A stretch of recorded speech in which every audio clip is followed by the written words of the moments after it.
때리고 싶더라고. 나는 너무 평범하게 저런 얘기를 어떻게 하나 이런 생각이 들었어. 안녕하셨습니까? 안녕하세요. 잘 지냈어요? 네. 반갑습니다. 오늘 복습이 누구시죠? 네, 짜잔. 환하게 웃고 있는 저입니다. 아이고. 네, 복습 잘 하셨어요? 네, 근데 복습을 하면서 저는 한편으로 그냥 지난 한 주간 그냥 감사했어요. 너무 감사했던 이유가 이제 일단은 지난주에 요나의 표적에 대해서 저희가 이제 배웠는데 사실 우리가 기적, 표적 되게 애매했었거든요. 근데 이제 기적은 어떻게 보면은 정말 기적 같은 일.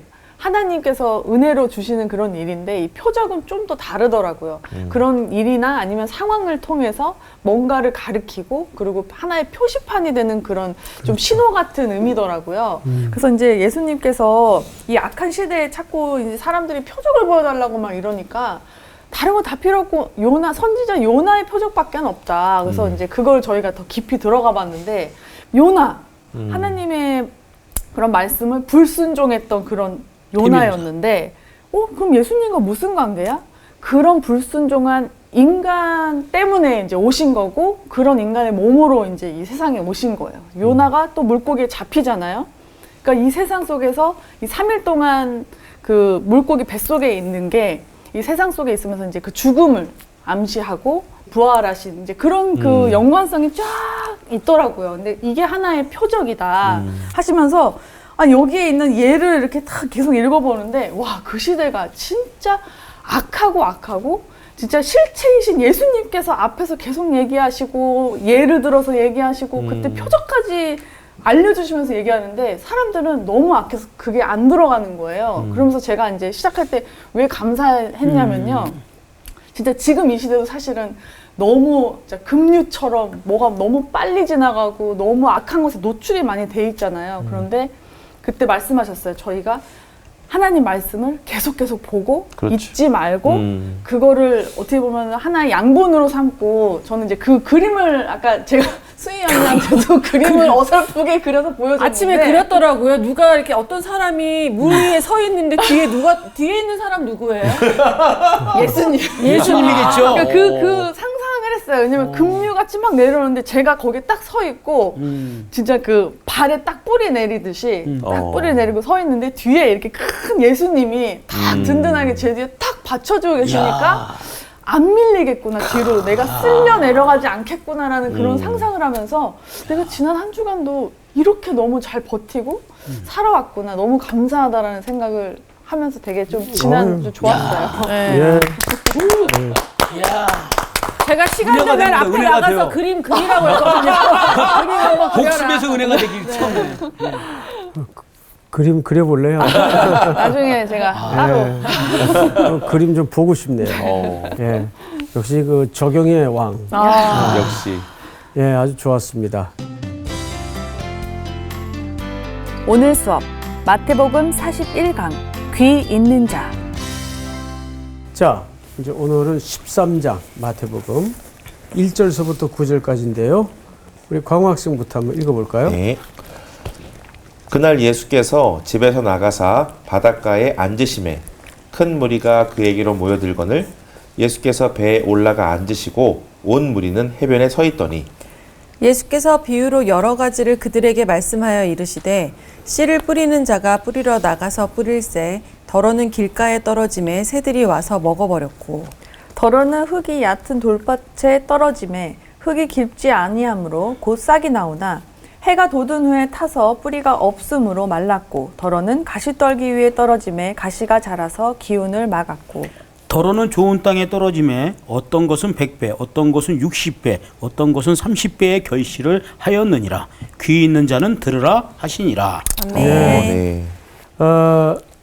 오늘 뭐 워낙 그 익숙한 내용이니까 야, 오늘 날로 먹겠구나. 저도 그렇게 생각을 했었는데 이 강의를 준비하다 보니까 네. 이게 날로 먹을 내용이 아니고 여기에는 우리가 미처 살피지 못했던 또 다른 금광이 이 속에 담아져 있습니다. 오늘 그 부분을 좀 우리가 같이 캐보는 시간을 좀 갖도록 하겠는데요. 네. 자, 그날에 자, 보세요.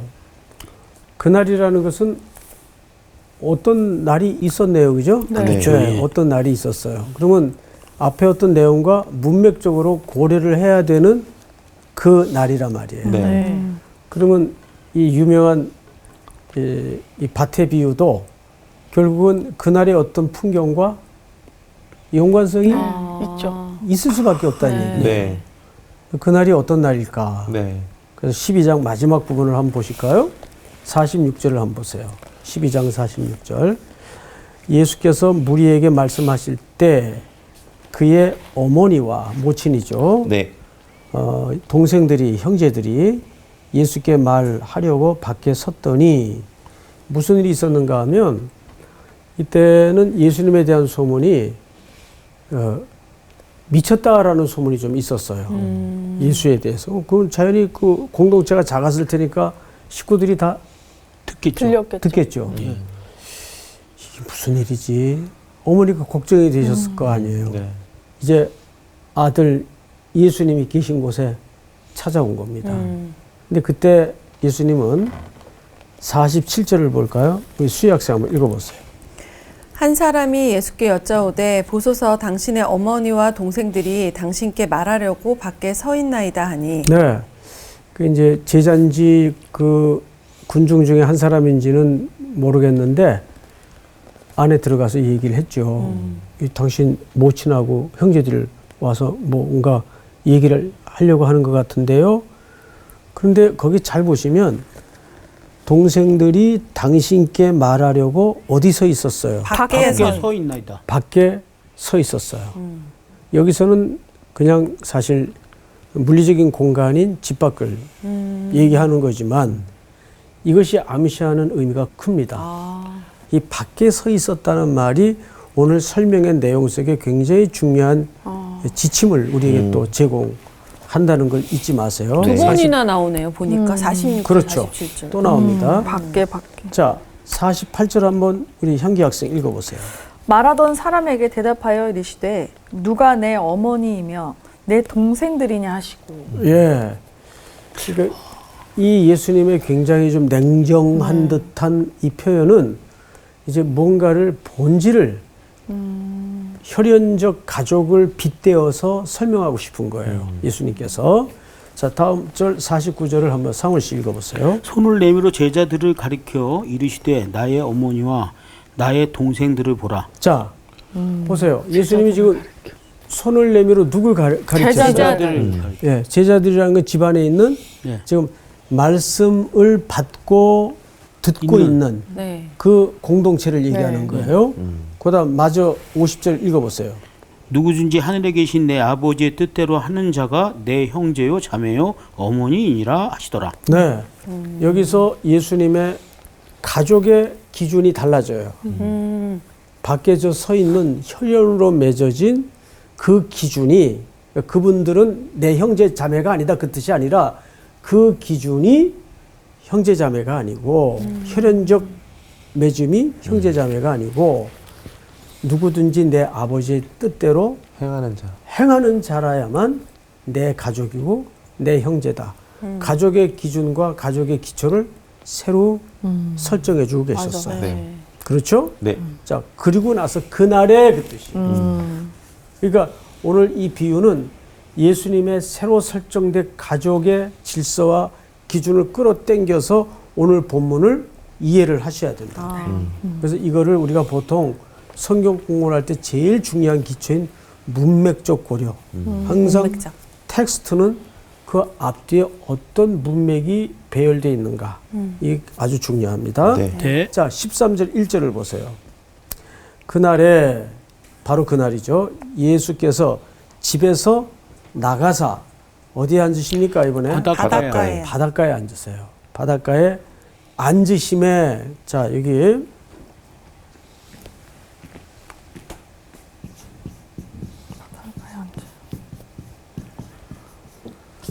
보통 앉다라는 히브리적인 표현은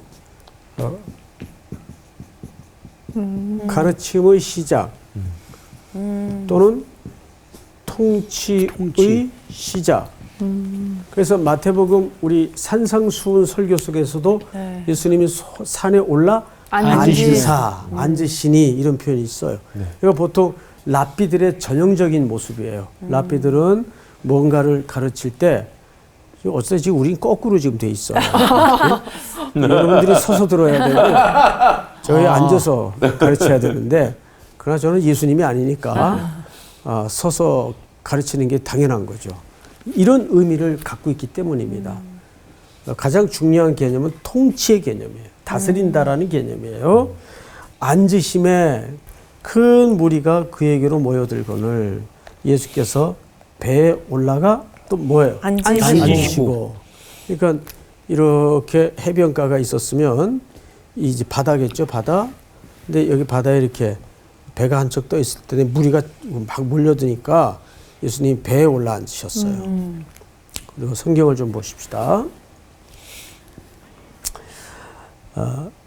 올라 앉으시고 온 무리는 해변에 앉아 있었어요? 서 있더니. 그렇죠. 서 있었어요. 서 있더니 예수께서 비유로 여러 가지를 그들에게 말씀하여 이르시되 그리고 이제 씨 뿌리는 그 유명한. 근데 네. 여기 비유.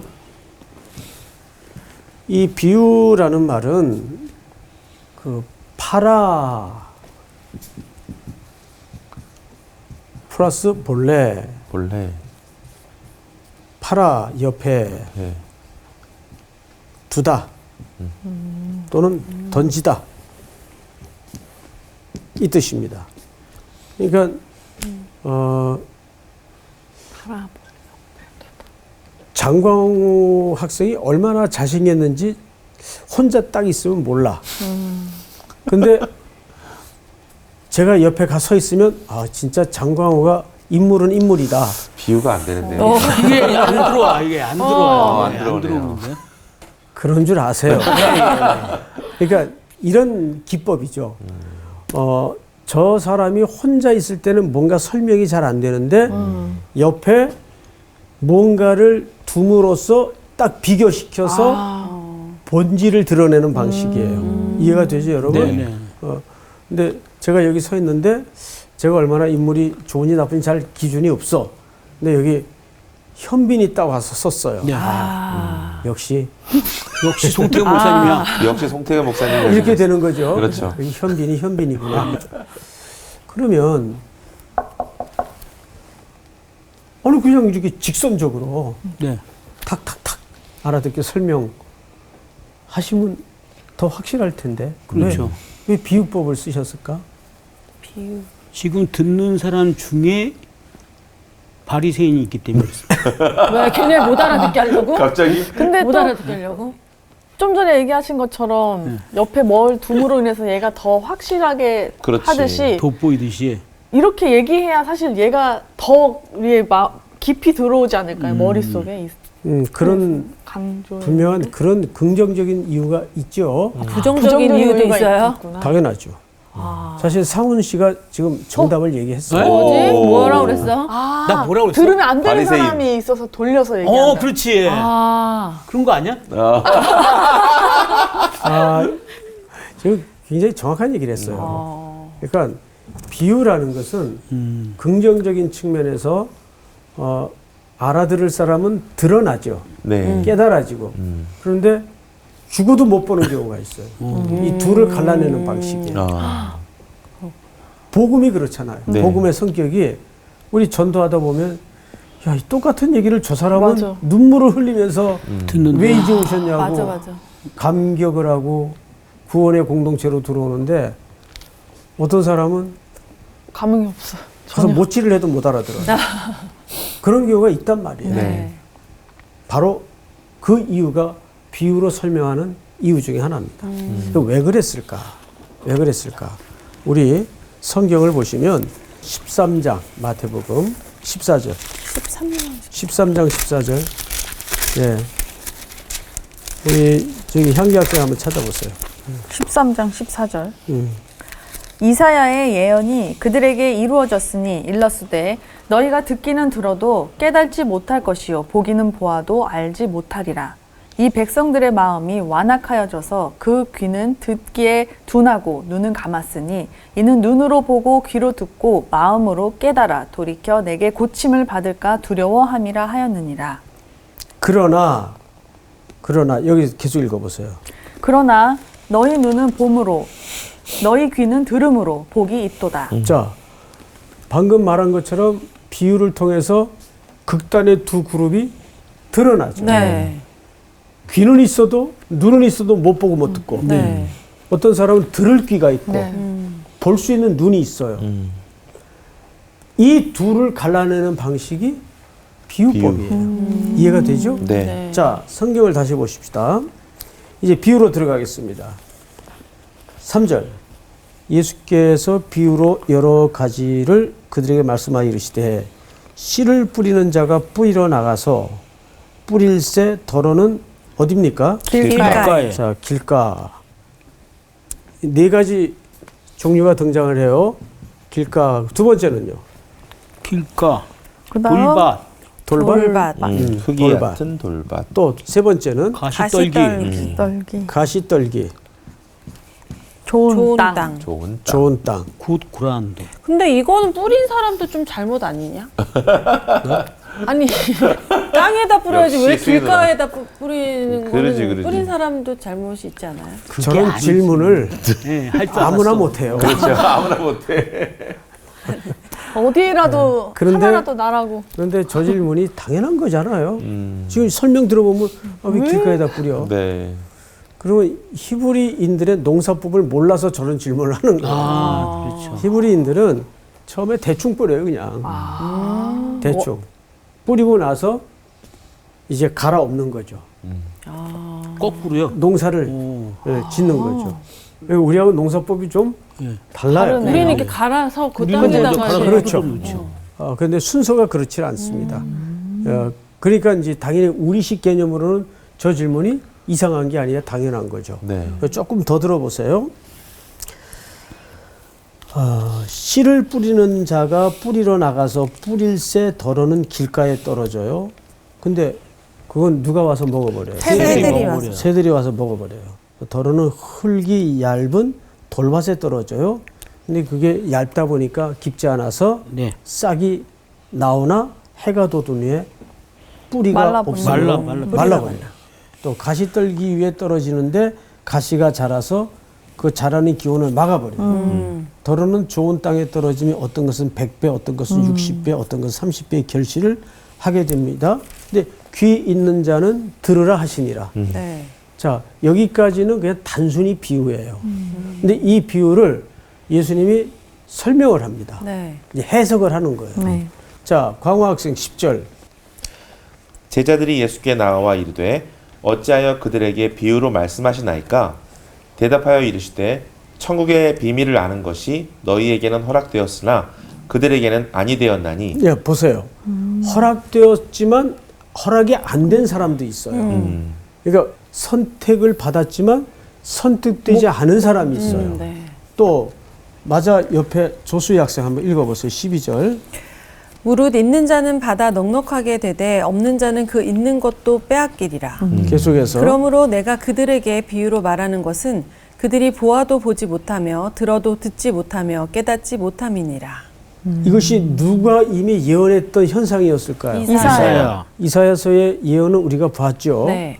자, 그런데 16절로 건너뛰어서 그러나 너희 눈은 봄으로 너희 귀는 들음으로 복이 있도다. 내가 진실로 너희에게 이르노니 많은 선지자와 의인이 너희가 보는 것들을 보고자 해도 보지 못하였고 너희가 듣는 것을 듣고자 해도 듣지 못하였느니라.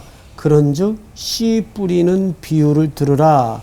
아무나 천국 말씀을 듣고 깨닫지 못할 때는 악한 자가 와서 그 마음에 뿌려진 것을 빼앗나니 이는 곧 길가에 뿌려진 자요 돌밭에 뿌려졌다는 것은 말씀을 듣고 즉시 기쁨으로 받되 그 속에 뿌리가 없어 잠시 견디다가 말씀으로 말미암아 환난이나 박해가 일어날 때에는 곧 넘어지는 자요. 22절 한번 같이 읽습니다. 시작. 가시떨기에 뿌려졌다는 것은 말씀을 들으나 세상의 염려와 재물의 유혹에 말씀이 막혀 결실하지 못하는 자요. 좋은 땅에 뿌려졌다는 것은 말씀을 듣고 깨닫는 자니 결실하여 어떤 것은 100배, 어떤 것은 60배, 어떤 것은 30배가 되느니라 하시더라. 자, 그럼 과연 이 네 가지 땅의 이야기가 우리가 이렇게 이해를 하지 않습니까? 다 말씀을 듣지만 어떤 사람은 길가가 있고 돌짝밭이 있고 가시덤불이 있고 옥토가 있다. 그러면 결론이 이제 어떻게 돼야 돼요? 좋은 땅이 되라. 땅이 돼야 된다. 옥토가 돼야 돼요. 네. 이게 말이 안 되잖아요. 땅이 어떻게 지가 옥토가 돼? 땅이 어떻게 자기가 나 옥토 돼야지. 가능해요? 그렇죠. 불가능해요. 그 씨가 문제인가? 도덕 씨는 문제가 안 돼. 그렇죠. 예. 여기서 말하는 씨는 예수님이 뭐라고 해석을 해줬죠? 말씀이. 말씀. 하나님 말씀이에요.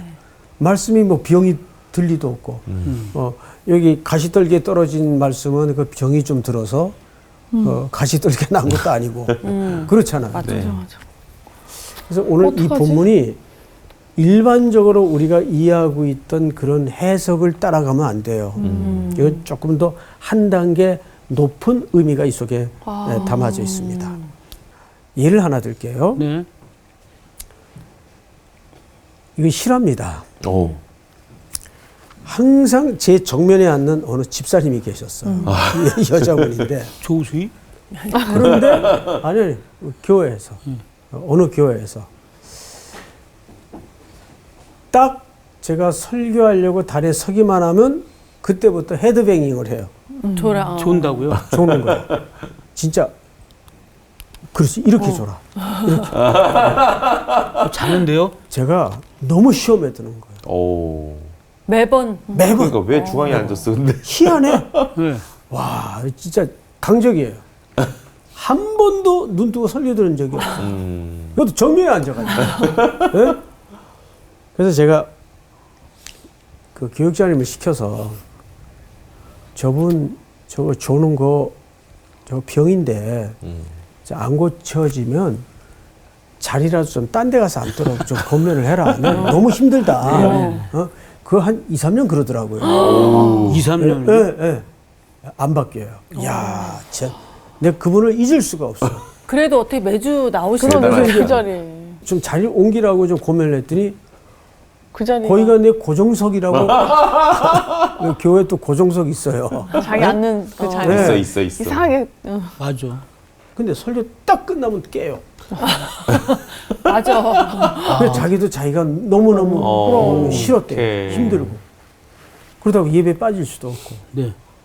근데 어느 날부턴가 딱 귀가 열리면서 그 딱딱하고 쉽지 않은 말씀이 싹 들어오기 시작하는데 꿀이지 꿀. 은혜가 되더라는 거예요. 네네. 그래서 진짜 그분이 설교를 이렇게 들어 이렇게 예? 태도가 바뀌었는데 그래서 그때 내가 깨달은 게 뭐냐면 여러분 저기 로마서 16장을 좀 찾아보세요. 로마서 16장 25절. 25절. 네, 16장 25절. 우리 향기 학생 읽어보세요.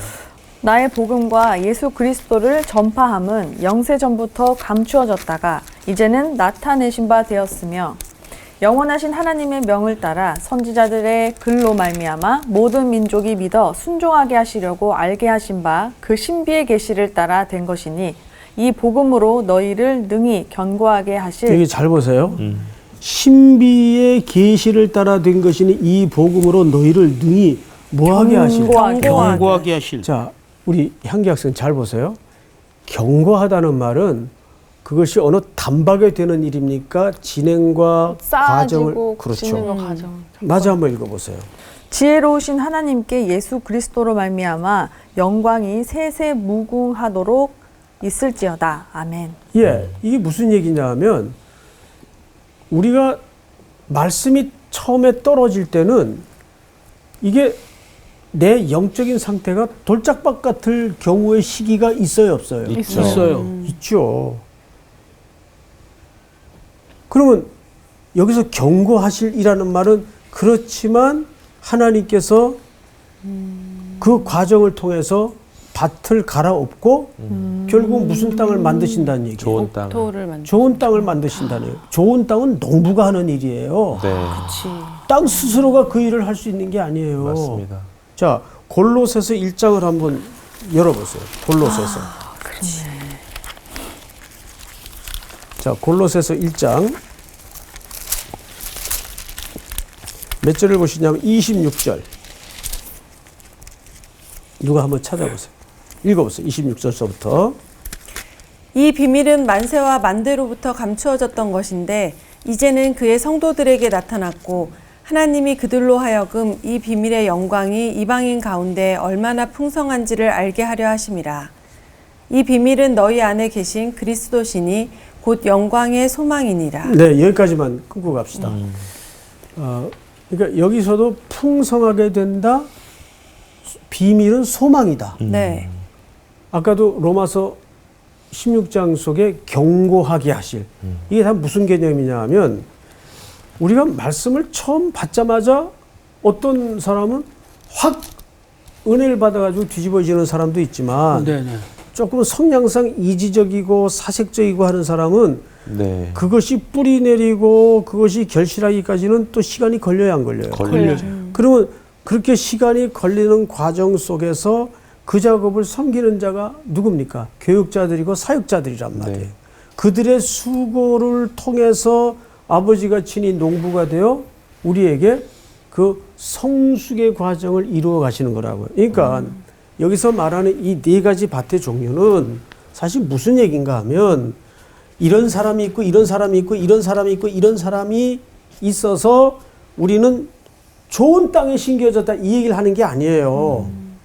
오히려 우리의 상태는 이럴 수도 있고 이럴 수도 있고 이럴 수도 있지만 결국 농부이신 아버지께서 우리 심령을 매일 갈아엎으시고 걸음 주시고 역사하셔서 말씀을 풀어 해석해 주는 성령의 역사와 종들의 섬김과 수고를 통해서 뭘로 만들어? 좋은 땅으로. 그렇죠. 좋은 땅으로 만들어내고야 만다는 얘기를 이렇게 하는 겁니다. 그러니까 이것은 사람의 영적인 등급을 매기는 본문이 아니에요. 그러나 분명한 것은 뭐냐면 좋은 땅은 내가 좋은 땅일 수가 없어요. 네.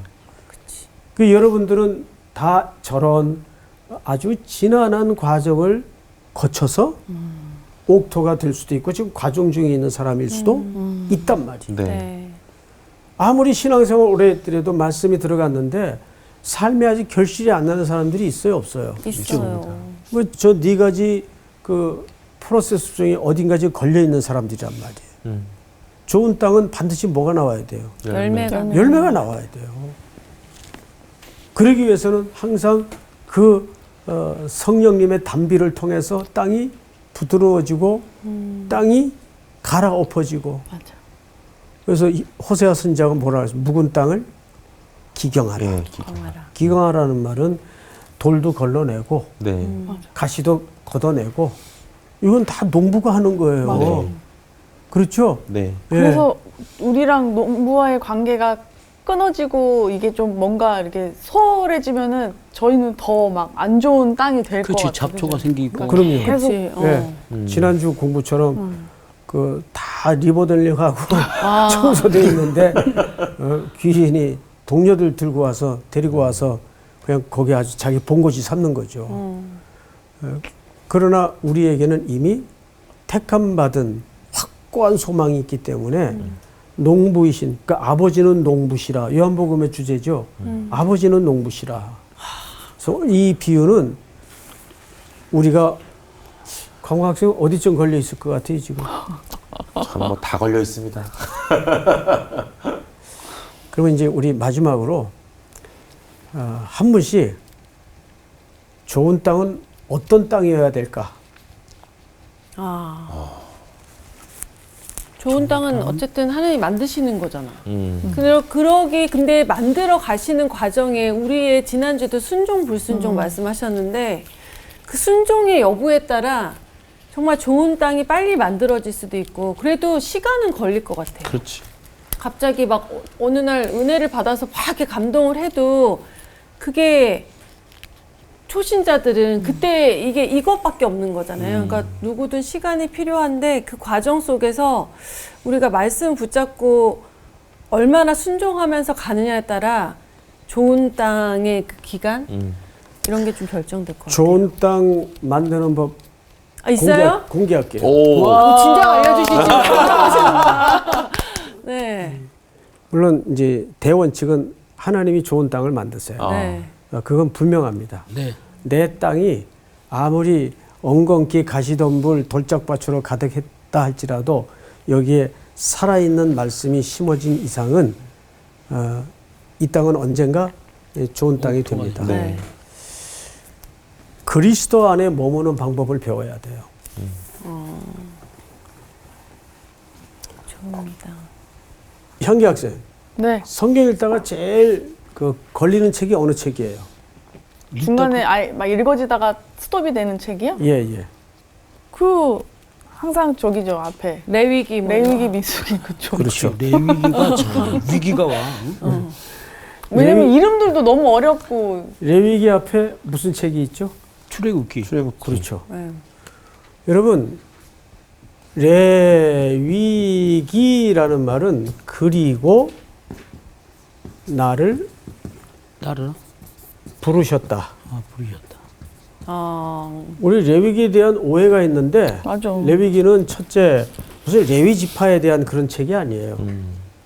그리고 두 번째 레위기는 무슨 제사법이 제사법. 기록되어 있지만 사실 제사의 이야기가 아니에요.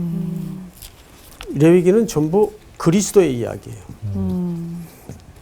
우리에게 완전한 제물이 되시고 온전한 제물이 되어주신 그리스도의 이야기예요. 자, 그러면 우리가 왜 레위기를 제가 지금 언급하냐면 그리고 나를 부르셨다. 그리고라는 말은 뭘 연결하는 접속사죠. 네. 네. 그 레위기 앞에 책이 뭐예요? 출애굽기. 출애굽기예요. 여러분 출애굽기 마지막 부분이 뭘로 끝나는지 아세요? 성막에 하나님의 영광이 가득하다. 그 뜻입니다. 그러니까 출애굽기는 40장까지 있는데 19장서부터 40장까지 전부 무슨 얘기죠? 성막 성막에 완전. 관련. 그렇죠. 성막을 만들어요. 그리고 40장에서는 이 책이 마무리되면서 성막에 완성. 하나님의 영광. 영광의 충만한 임재를 소개하고 있죠. 네. 하나님의 영광의 충만한 임재는 뭘까요? 말 그대로 임마누엘, 임재, 임재. 네. 예? 그래서 이 레위기의 책의 척추 같은 중심 주제는 만남이에요. 만남의 광장이에요. 하나님이 맞아. 우리를 만나시기 위해서 부르시는 장소가 성막이에요. 네. 근데 그 성막이 나중에는 누구로 예수 표적이 되어 그리스도. 있죠. 그리스도. 네. 그 우리가 그리스도 안에서 임재를 경험하고 그분 안에서 하나님과의 만남이 이루어지잖아요. 네. 맞죠? 네. 자, 옥토가 되는 방법은 딴 게 아니에요. 내가 치성을 드리고 행위를 순종하는 것도 당연히 소중하지만 그래서 여러분 여기 레위기에서 본 제사법에 제사를 드릴 때 첫 번째가 흠 없는 네. 이 흠 없는이라는 의미에는 왜 흠 없는 제물을 준비해야 되냐면 일단 제사자 장이 아니라 자. 제사 드리는 사람의 그 태도를 보시는 거예요. 태도. 네? 얼마나 마음이 진실이 있는지. 온전히 쏟아져 있는가. 그리고 두 번째는 흠 없어야 되냐면 대속의 죽음을 맞아요. 죽기 때문에. 네. 그렇죠? 네. 그래서 여러분 이 제사는 제사장만 드리는 게 제사가 아니에요. 제사장. 레위기서에 보면 제사자들도 네. 다 드리도록 해야 돼 돼. 있어요. 역할이 좀 다르죠. 네. 네. 제사장은 핏뿌림, 나무를 벌려놓고 이러는 게 이제 제사장들이 하는 일이고 네. 제사자들은 손질. 뭘 하냐 하면 손질. 동물 잡고. 손질하고 각두고 그러니까 제사가 시작되는 현장에는 처절한 짐승의 울음소리, 피비린내가 진동해요. 네. 그런 처절한 예수님의 자기 희생을 통해서 그래서 세례 요한이 예수님을 요단강가에서 청중들로 하여금 주목 이렇게 하시고 네. 뭐라 그랬어? 세상 보라 세상 죄를 지고 가는 하나님의 어린 양이로다. 대속의 제물이로다. 네. 그 얘기예요. 그러니까 제사자는 그럼 뭘 하느냐? 제사자는 그렇게 각뜨고 껍질 벗기고 내장 떼내고. 제거하고 이런 역할을 해요. 그리고 가장 중요한 거. 자기가 가지고 온 짐승에다가 안수를 하죠. 이건 제사장이 하는 게 아니에요. 네. 제사자가 하는 거예요. 네. 안수라는 거 왜 하죠? 죄를 정하. 죄가 내 죄가, 내가 죽어 마땅한 죄가 이 짐승에게로 전이 된다. 네. 그래서 짐승과 나를 동일시 여기는 거예요. 그리고 그 죄가 들이밀어진 그 짐승이 제단에 죽는 거예요. 네. 네. 그러므로서 내 죄가 사- 사해지는 거죠. 그래서 흠이 없어야 돼요. 대속의 제물은. 네. 이걸 우리는 보통 번제, 네. 화제라고도 얘기하죠. 예. 그 화제가 따로 있는 어떤 제사의 종류가 아니라 불을 태워서 드려지는 제사가 화제입니다. 자, 레위기는 그래서 정확한 것이 만남의 광장. 장. 이 만남이 누구냐면 바로 예수 그리스도 안에서 우리가 만나는 거예요. 네. 그러면 무슨 뜻이 되냐 하면 우리가 옥토가 된다는 것은 다른 게 아니라 내 살아가는 모든 순간순간마다 오늘도 나는 주님의 구원이 필요합니다.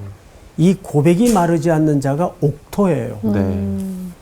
무언가 내가 치성을 쌓고 뭔가 행위를 대단히 드러내는 것이 옥토가 되는 방법이 아니고 베드로가 물에 빠져가다가 어떻게 주님께로부터 낚여져서 구원을 얻고 생명을 건지죠? 어떻게 건지죠? 국물하죠. 베드로가 그때 한 말이 있죠. 네. 저를 주여 나를 불쌍히 구원하소서. 그게 옥토예요. 네. 그 비명이 옥토예요. 구원하실 분이 예수님인 걸 늘 인정하면서 사는 그렇죠. 삶이네요. 그러니까 구원은 우리 속에 날마다 이루어질 때, 그리고 그 고백이 내 안에 비명처럼 터져 나올 때 우리는 그리스도 안에 머무는 거예요. 네. 그러니까 레위기서는 구원받은 조건으로서의 책이 아니에요.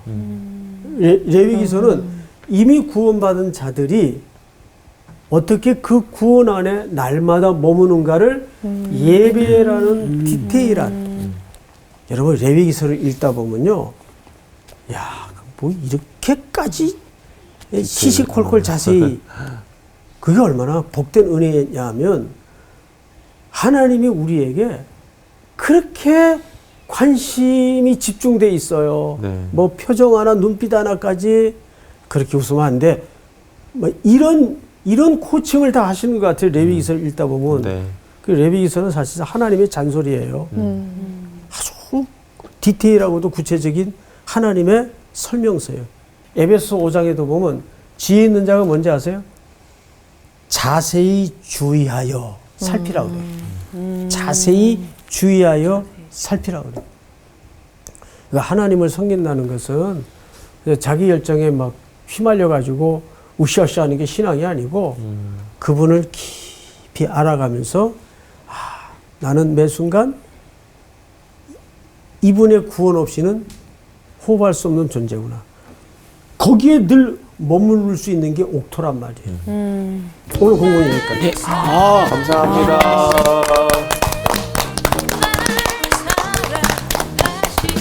진짜 늘 옥토에 대한 진정성에 대한 고백을 가지게 될 때 우리는 자꾸 열심을 강조하는데 내가 좋은 늘 땅이 다시 막 그 자리로 되려고. 돌아가게 되는 거는 기도할 때도 우리 뭐 마음을 그 좋은 마음밭에 심어서 이런 얘기를 하는데 사실 우리의 마음이 어떤 상태인지를 좀 스스로 진단하고 맞아. 뭐 그런 시간도 좀 필요할 것 같아요. 고등학교 때 그 저희 가르쳤던 전도사님이 그런 얘기 하셨어요. 하나님이 쓰시는 방법은 자격이 있어서 쓰는 게 아니라 자격이 없는 사람을 택하셔서 자격이 있게끔 나 저 만드신다. 얘기 300번 들은 것 같아. 나도 그런 것 같아요. 근데 사실 오늘 그 450 좋은 번. 땅으로 지금 만드시는 거 아니에요, 우리는. 그만큼 우리를 갖다가 이렇게 이렇게 좋은 그럼요. 땅으로 만드시기 맞아요. 위해서 노력을 하고 계시다는 거예요. 그러니까. 우리 중에 누구 만드시기가 제일 힘드실까? 날 쳐다봐 왜? 날 쳐다봤어? 그래. 한 거야. 자기 나 그러면서 누구 형 쳐다봤어. 그러니까. 그러니까 매일 하나님께 구원을 진짜 구하고 부르짖으면서 그렇게 베드로가 진짜 부르짖었던 것처럼 네. 그렇게 살아야 될 것 같아요. 네, 그렇게 또 한 주간 살고 다음 주에 또 기쁘게 만납시다. 네.